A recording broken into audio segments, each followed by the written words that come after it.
Thank you madam. అదే తప్పకుండా చేద్దాం మేడం. పవన్ కుమార్ గారు, గుడ్ ఈవినింగ్. మీరు చాలా కార్పొరేట్ స్కూల్స్ చూశారు, తర్వాత కార్పొరేట్ విద్యా సంస్థలకు వెళ్ళారు. మీ విజువల్స్ కూడా పక్కన ప్లే అవుతున్నాయి, చూస్తున్నాం. ఇందాక మనం ఒకటి చూసారు, బహుశా ఎవరు దాన్ని ఐడెంటిఫై చేసినట్లేదు. మరి దారుణం ఏంటంటే ప్రొవిజనల్ కీని చూసేసి 300 మార్కులు వచ్చాయి. ఇంకో దరిద్రమైన విషయం చెప్పనా మీకు, ఇంకా అది ఫైనల్ కీ కాదు, ఇంకా అబ్జెక్షన్స్ ఉన్నాయి. నిన్న నైట్ 11:30 వరకు అబ్జెక్షన్స్ తీసుకున్నారు. అబ్జెక్షన్స్ ఇంకా కంప్లీట్ కాకముందే వాళ్ళు యాడ్ చేసుకున్న పరిస్థితి. ఏంటి దారుణం? ఏమంటారు పవన్ కుమార్ గారు? సార్ మీరు ఇంకా అదేంటంటే సార్, ఇంకా అది ఓన్లీ ట్రైలర్ మాత్రమే సార్. అది శ్రీ చైతన్య ఒక ట్రైలర్ టీజర్ మాత్రమే. అది మీరు ఇంకా ఫైనల్ పిక్చర్ చూడలేదు శ్రీ చైతన్య. ఎట్లుంటది అంటే సార్, ఇప్పుడు వీళ్ళు ఫైనల్ కి రిజల్ట్స్ అనౌన్స్ చేసినాక శ్రీ చైతన్య వాళ్ళు యాడ్ చేస్తాడు, నారాయణ యాడ్ చేస్తారు, so and so some corporate colleges అన్ని యాడ్ చేస్తాయి. కానీ ఆ నెంబర్ 1, నెంబర్ 5, నెంబర్ 10 ఆ ర్యాంక్స్ ఏవైతే ఏపీ తెలంగాణ నుంచి ఉంటాయో ఆ ఫోటో ఆ స్టూడెంట్ అన్ని కాలేజీలో చదివినట్టే ఉంటాడు సార్. అదే ఫోటో అది ఖచ్చితంగా అది యూనివర్సల్ ట్రూత్. అది సూర్యుడు ఏ విధంగా తూర్పున ఉదయిస్తాడో మీరు చెప్పినటువంటి యాడ్స్ రావడం అనేది యూనివర్సల్ ట్రూత్. నేను చెప్తున్నది ఇంకా రిజల్ట్స్ రాకుండా దారుణమైన విషయం కదా ఇది. దీని మీద క్రిమినల్ కేసులు పెట్టాలి, చీటింగ్ కేసులు పెట్టాలి, 420 కేసులు పెట్టాలి. పాత్రలు సార్ వాళ్ళు ఒకప్పుడు పేపర్ లీకేజ్ చేసి A1, A2 ముద్దాయిలుగా నారాయణ వాళ్ళు ఓన్లీ కీ చూసి రిజల్ట్ చేశారంటున్నారు. నేను క్వశ్చన్ పేపర్ చూసి యాడ్ ఎందుకు వేయలేదు అని చెప్పి ఆశ్చర్యపోతుంది. ఫస్ట్ క్వశ్చన్ పేపర్ వచ్చినప్పుడే యాడ్ వేసుకోవాలి వీళ్ళు, కొంచెం లేట్ చేశారని చెప్పి మేము అనుకుంటున్నాం.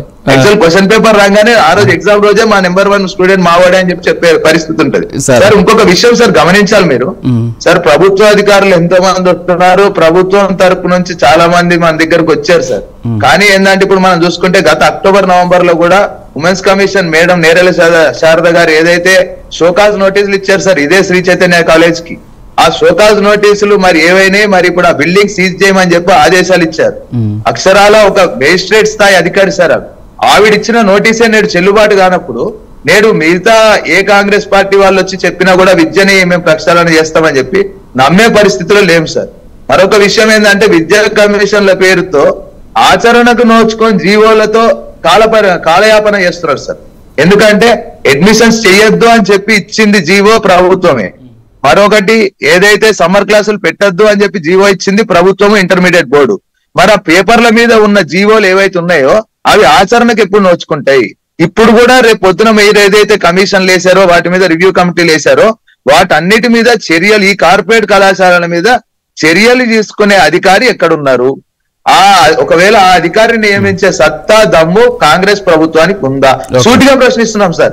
ఎందుకంటే 20 రోజుల నుంచి కూడా అహర్నిశలు కూడా ప్రైమ్ 9 తో పాటు మేము కూడా సహకరిస్తున్నాము. ప్రైమ్ 9 పొద్దున్న నుంచి రాత్రి వరకు కూడా మాతో కలిసి వస్తుంది సార్. ఏ మీడియా కూడా ప్రశ్నిస్తలేదు సార్. పూటకో పుట్టగొడుగులాగా వెలుసుకొస్తున్నాయి సార్ నేడు మీడియా ఛానల్. అట్లాంటిది మరి ప్రైమ్ 9 ఒక్కటే ఎందుకు ప్రశ్నిస్తుంది సార్ కార్పొరేట్ మాఫియాని? అంటే సమాజ హితం కోసం మీరు ఎట్లయితే ముందుకున్నారో మీతో పాటు మేము కూడా బాధ్యతగా మేము ఈరోజు ప్రభుత్వాన్ని నిలదీస్తున్నాం సార్. అంటే 20 రోజుల నుంచి మేము రోజు కాలేజీలోకి వెళ్తున్నాము, బాయ్కాట్ చేస్తున్నాము, ఉన్న దాని మీద ఫిర్యాదులు ఇచ్చాం, డిఐఓ గారికి ఫిర్యాదులు ఇచ్చాం, ఇంటర్మీడియట్ బోర్డు సెక్రటరీ గారికి ఫిర్యాదులు ఇచ్చినాము. ఎందుకంటే మేము ఒక్కలమే కాదు సార్, ఉన్న ఆల్ పార్టీస్, ఆఖరికి కాంగ్రెస్ పార్టీ అనుబంధ విద్యార్థి సంఘం కూడా కాలేజీలకు వచ్చి ధర్నాలు చేసి పిల్లల్ని బాయ్కాట్ చేసి బయటకు పంపిస్తున్నారు. అంటే కాంగ్రెస్ ప్రభుత్వం యొక్క చాతగానితనమా? వారి సొంత విద్యార్థి విభాగం కూడా వచ్చి పనిచేస్తుంది కదా, మరి వారికి ఎందుకు కనపడలేదు ఇన్ని రోజులు? సార్ మరొక విషయం ఉంది సార్ ఇక్కడ మరి ఇప్పుడు మరి వాళ్ళందరికీ తెలుసా తెలీదా నాకు కూడా తెలియదు. ఇప్పుడు రాష్ట్రంలో కూడా చూసుకుంటే సార్ ఏదైతే ఇప్పుడు పెండింగ్ లో ఉన్న స్కాలర్షిప్లు, ఫీజు రియంబర్స్మెంట్లు ఎన్నో ఒకసారి చూసుకోమన్నాడు సార్.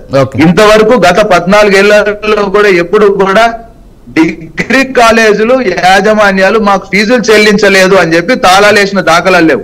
మరి నేడు ఈ 10 నెలల కాలంలో స్ట్రైక్ వెళ్ళారు సార్ మన గవర్నమెంట్ ప్రైవేట్ కాలేజీలు ఏవైతే బడ్జెట్ కాలేజెస్ గురించి చెప్తున్నా సార్. మరి ఈ ఫీజు బకాయిలు కనుక మీరు చెల్లించకపోతే రేపు పొద్దున కార్పొరేట్ మాఫియాని మీరు దగ్గరుండి పెంపొందించిన వాళ్ళే అవుతున్నారు కదా. ఒక పక్కన మేము కార్పొరేట్ ని అంతం చేస్తామంటూనే మన ప్రైవేట్ ఏదైతే బడ్జెట్ స్కూల్స్ ని, బడ్జెట్ కాలేజీలని భూస్థాపితం చేసే దిశగా కాంగ్రెస్ ప్రభుత్వం ఉందేమో అని చెప్పి అనుమానం వ్యక్తమవుతుంది. తప్పుగా మాట్లాడితే subject correction sir. Okay Pavan Kumar గారు, అది ఉన్నటువంటి వాస్తవాలు మాట్లాడుకోవాలా. ఈ డిబేట్ ద్వారా ఏంటి అంటే వాస్తవాలు ప్రజల్లోకి వెళ్ళాలనేటటువంటి ముఖ్య ఉద్దేశం. ఓకే, చాలా మంది కాలర్స్ ఇందాక కాల్ చేశారు. పాపం కొంతమందికి ఆవేదన వస్తుంది, ప్రైవేట్ కాలేజీ ఉన్నటువంటి పాపం గత ప్రభుత్వం తొక్కేసిందట, ఆయన బాధపడిపోతున్నారు. సో ఇలాంటి కాలర్స్ కూడా ఉన్నారు. సరే, అది చూద్దాం మళ్ళీ. మీ దగ్గరకు వస్తాను. కొట్టే మల్లికార్జున గారు, ఒకటి